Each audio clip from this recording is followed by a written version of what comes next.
about in the middle of the building on the roof.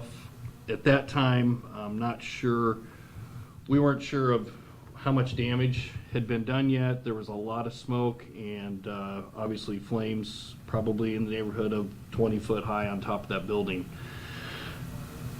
Not knowing all the combustibles that were up there, we immediately pulled a 2.5-inch line off of a pumper while we were getting our aerial set up to the east of the scene.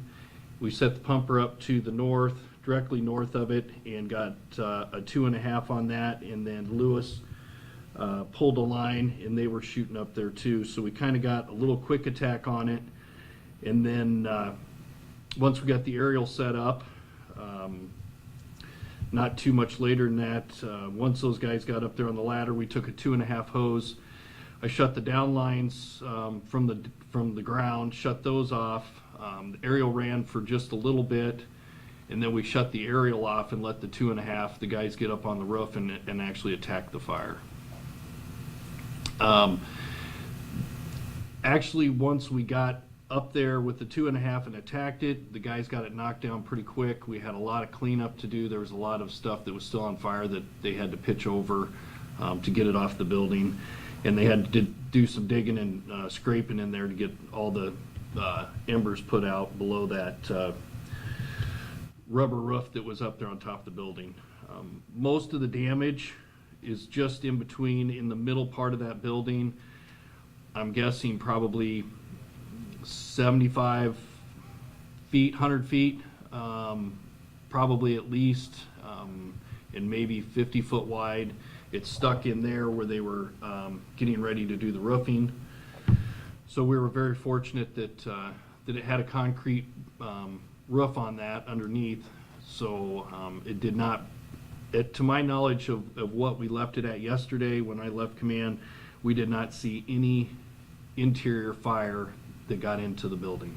It was all water and smoke. Do you have any idea of what caused it?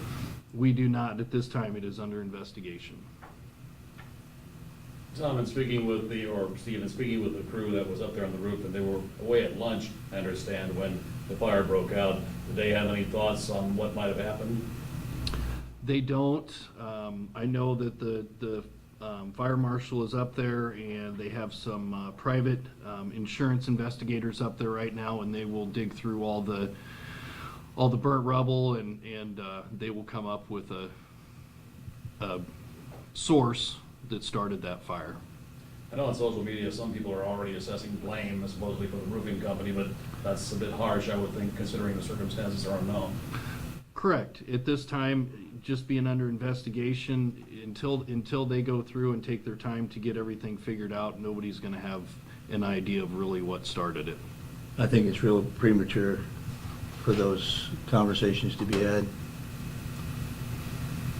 When you were talking about cost, do you have a figure right now how much the damage was, or is that part of? No, we're gonna know a little bit more this afternoon, hopefully, if not in the morning. We will have a mitigation number, so that number will be not to exceed that number for the cleanup. And then the next phase will be the repair piece, so we don't know what costs that will be associated with that. So we'll know a little bit about what it's gonna cost to get the water out, get the smoke out, all of that stuff, hopefully later on today. So there's two parts, to be the restoration, is what you're saying? Correct.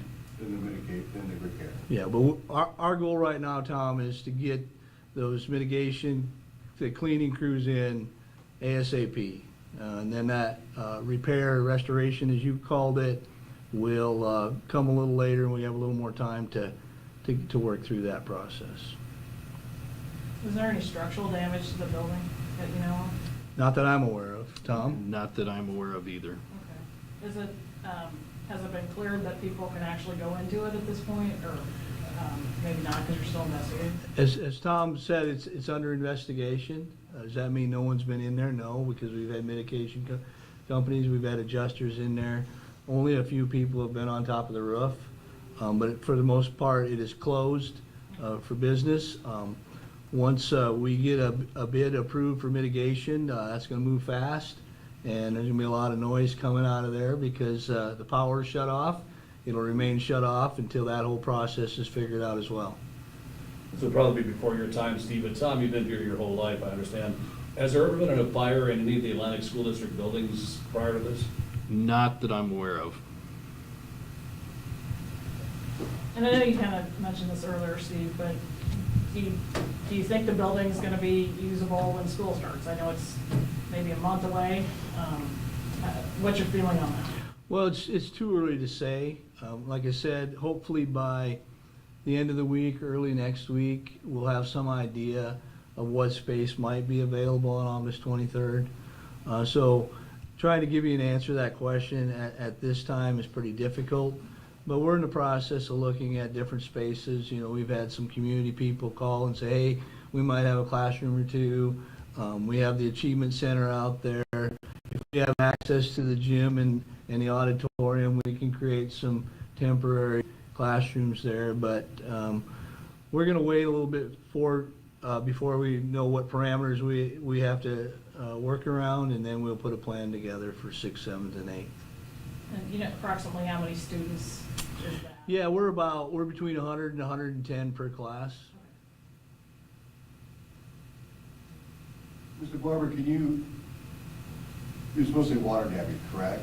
So what will the repairs entail? What kind of repairs will have to be done? Carpeting, Yes.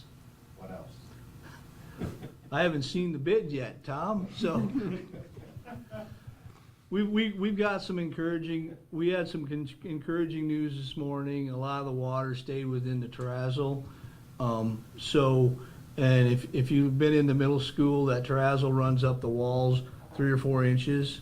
So we're hopeful that the structure of the building plus that terrazzo prevented our walls to be damaged. We do have water on hardwood floors. We have water on carpets. You have some ceiling tiles that have fell through. So those are probably a lot of the things that are going to consist of that. We're hopeful that our gym will be okay. Obviously, our gym would be an expensive fix, but that's probably most of the repairs that will be needed. Thank you.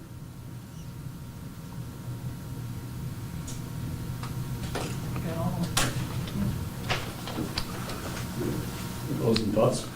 I just, once again, I just want to thank everybody in the community that stepped up and helped out. And the first responders from the area departments, the Atlantic Police Department, Cass County Sheriff's Department, Cass EMS was up there helping out with rehab. And we got the drone out, the Cass drone out, which was nice to get some visual up there. So I want to thank all those people, and this job well done. Yeah, I echo that as well. Once again, no one got hurt. It was a dark day yesterday for us in regards to the fire, but the sun came up this morning, and we'll get it figured out, and we'll move as fast as we can, and we'll be better on the other side. Okay. Thank you. Thank you, guys. Thank you. Thank you very much.